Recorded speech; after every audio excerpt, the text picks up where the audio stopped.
si Dieu est le Dieu d'Abraham, d'Isaac, de Jacob, n'est-ce pas? Et des 12, notamment de Joseph. Quelqu'un m'entend?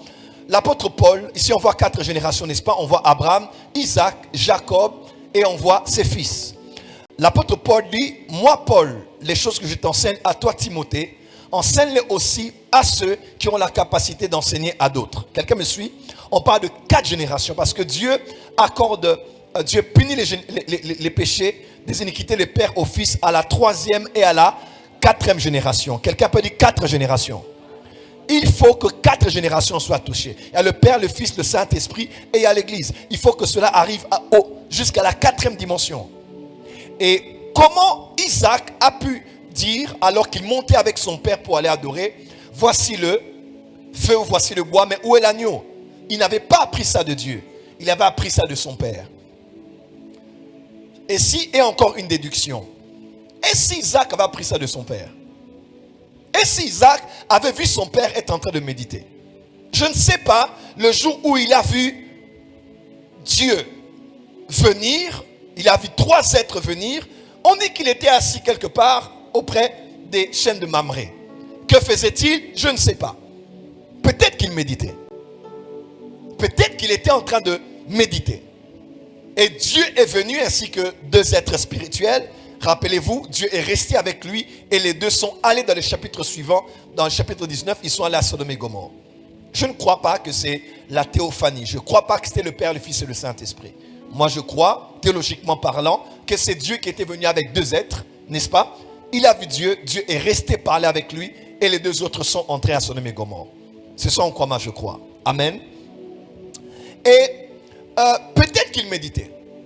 Mais on dit ici Isaac méditait. Et bizarrement, on dit autrement, Isaac priait. Alors, je vous ai expliqué ici clairement. Je pense que tous ceux de la porte des cieux qui m'ont déjà entendu plus d'une fois parler savent de quoi on parle. Quand on parle de méditer et on parle de prier, ça revient au même. Pourquoi? Parce que la méditation est une prière, mais toute prière n'est pas une méditation. Je répète, la méditation est une prière, mais toute prière n'est pas une méditation. La différence entre la prière et la méditation, s'il faut mettre une nuance, c'est que la méditation est une prière interne, là où la prière est une prière externe. Voilà pourquoi David a dit, reçois favorablement de ma bouche ce qui sort de ma bouche et ce qui vient de mon cœur. Et je vous avais dit ici que même vos pensées, même vos sentiments, même ceux qui avons dans votre cœur est une prière devant Dieu. Pourquoi? Parce que je vous ai donné le témoignage de l'être qui m'a visité un jour lorsque nous avions à Nouka 2020, je pense. J'habitais à la cité du fleuve. Je venais ici enseigner à Nouka et j'entre dans la chambre à coucher que j'avais à cette époque-là. En entrant, mes yeux spirituels se sont ouverts simultanément que les yeux physiques. Et j'ai vu un être que je ne peux vous décrire qui était en train de léviter sur mon lit. Quand je dis léviter, ne craignez pas les termes, il flottait juste. Il n'avait pas les 2 pieds posés sur mon lit. Il était en train comme ça. Il était comme ça sur mon lit. Et il m'a regardé, il m'a parlé. Et je me rappelle bien, je n'ai jamais vu une bouche remuer pendant qu'il me parlait. Pourquoi? Parce que le monde spirituel, c'est le monde de la communication télépathique. Quand je dis télépathique, j'utilise un terme qu'on peut comprendre dans le monde moderne. C'est la communication de pensée en pensée. Mais quand un émet les pensées, l'émission de cette pensée est une voix que l'autre entend. L'émission de cette pensée est une parole que l'autre entend. Comment? Parce que dans le monde spirituel, on ne parle pas avec la bouche, on parle avec les pensées. Tous ceux qui ont rêvé, tu as fait un rêve, tu as vu que ton père te parlait, ta mère te parlait, tu ne te rappelleras jamais le moment où la bouche a commencé à se remuer. Jamais. Mais pourtant, n'est-ce pas? Mais pourtant, tu sais que le pasteur prêchait, ma mère me parlait, ma fiancée me disait, mais bizarrement, la bouche n'a pas bougé du tout, mais ce sont les pensées qui ont été émises. Mais la parole a été entendue. Pourquoi je vous ai dit? Comme l'être là me parlait, il me disait, Joël, en tout cas, c'est sorti de nulle part. Il n'a rien dit avant, rien dit après. Il est seulement venu et il m'a dit, ouvertement, il m'a dit, je paraphrase, il m'a dit, ce que les paroles sont dans le monde physique, c'est ce que les pensées sont dans le monde spirituel. Il m'a dit parce que les pensées sont une voix et émettent des paroles dans le monde spirituel. En d'autres termes, lorsque tu pries et tu parles, Dieu entend, le monde spirituel entend.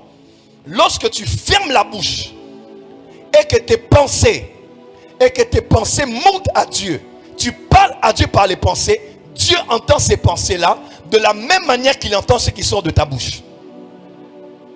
Est-ce que je peux dire quelque chose de fort?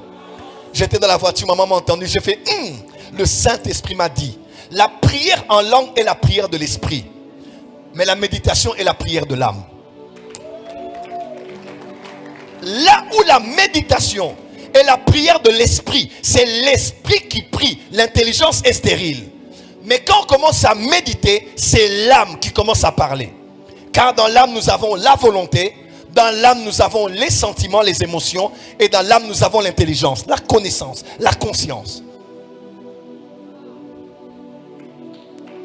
Lorsque je prie en langue, ma bouche prie, mon esprit prie, mais mon âme, mon intelligence demeure stérile, dit l'apôtre Paul. Mais quand je médite, quand je médite, ma bouche ne parle pas, mais la bouche de mon cœur parle à Dieu. Est-ce que vous savez que notre cœur a aussi des yeux? L'apôtre Paul a dit que Dieu illumine les yeux de... Si le cœur a des yeux, le cœur a une bouche. Quelqu'un m'entend? Quelqu'un m'entend? Dis à ton voisin, ton cœur a une bouche. Dis à ton voisin, ton cœur parle. Voilà pourquoi l'ange a dit à Daniel, le jour seulement où tu as eu à cœur. Comment?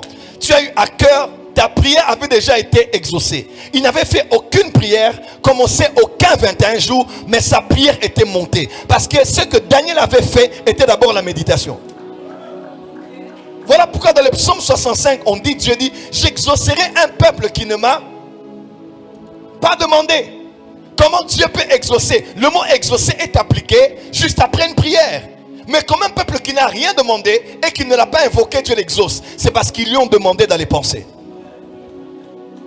Dans Matthieu 6, alors que Jésus parle aux saints, il dit, mais ne vous inquiétez pas, parce que votre Père sait de quoi vous avez besoin. À vrai dire, la prière, ce n'est pas parler. La prière, c'est exprimer venant de son cœur ce que tu as à dire à Dieu avant que la bouche ne parle. C'est ainsi que David a dit dans le psaume 139, David a dit, avant la parole n'était pas encore sur mes lèvres, dans ma bouche, que tu la connaissais déjà. En d'autres termes, la prière n'est pas ce qui sort de la bouche, la prière est ce qui vient du cœur. La méditation, c'est l'art de prier à l'intérieur. Voilà pourquoi on dit que Isaac priait, Isaac méditait. Il ne parlait certainement pas à Dieu, mais à l'intérieur de lui, ce qu'il faisait était une prière. Pourquoi Dieu nous donne-t-il la méditation? Parce que partout où nous sommes, dans un monde moderne comme celui-ci, on ne peut pas prier partout. Parce qu'on travaille dans des pays laïques. Nous avons des musulmans, des bouddhistes, des chrétiens. Et par organisation de société, il y a un temps pour la prière des musulmans. Ils prient 5 fois par jour, les juifs 3 fois par jour. Mais l'apôtre Paul dit, priez sans cesse. Là où les uns prient en pensant à la Mecque, les autres pensent au mur de lamentation. Nous sommes connectés en esprit. Parce que le temps est venu et l'heure est déjà là où les vrais adorateurs adoreront le Père en esprit et en vérité. Les uns prient 5 fois, les autres 3 fois. Nous avons l'attitude de la prière. Quelle est la solution pour toi de commencer à prier alors que tu fais l'examen? C'est la méditation. Quelle est la solution pour toi de commencer à prier alors que tu donnes un cours? C'est la méditation. Quelle est la solution pour toi de commencer à prier alors que tu ne dois pas jeûner ceux qui sont autour de toi? C'est la méditation. Là où la prière en langue est limitée parce que tu ne peux pas parler, la méditation peut faire entendre à Dieu des paroles parce que c'est ton âme qui prie. Oh, tu n'as pas dit Amen. Dis à ton voisin, tu dois commencer à méditer. Avant que je n'aille plus loin, tu ne peux pas être un grand prophète si tu ne connais pas l'art de la méditation. Parce que la concentration se trouve dans la méditation.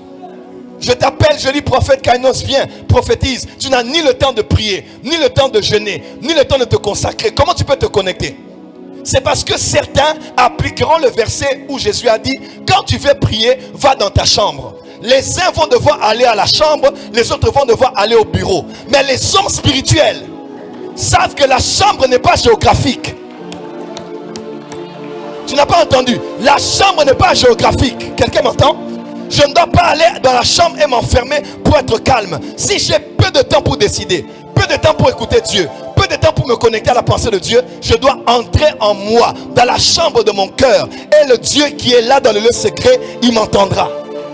La prière n'est pas ce qu'on fait dans la chambre physique, mais ce qu'on est capable de faire dans la chambre à l'intérieur de toi.